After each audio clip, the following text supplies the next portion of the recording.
大家好，我係小卷。大家好，我係小蘭。今日我哋一齊嚟拆呢一個奇卡哇，冇記錯佢應該係檸檬飲品。偷偷睇下貓字先，係佢係咩自製奇卡哇杯檸檬飲品，就係沖水就可以有杯檸檬飲品，但係重點係佢隻杯應該係奇卡哇嘅。咁等我哋今日一齊嚟拆開佢啦。佢有1、2、3、4款。就係分別係吉伊、小巴、要沙字同埋飛樹同古本屋。你哋想抽邊個啊 ？Of course 小巴。Of course 要沙。好啦，但係媽咪想種飛樹。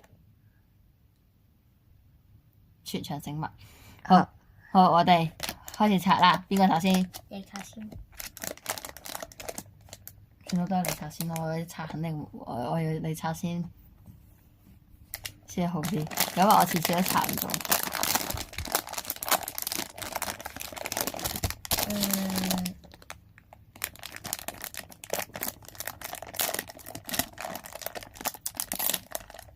係咩咧？裝下先，我自己裝下先。睇唔到。哦，飛鼠，真係。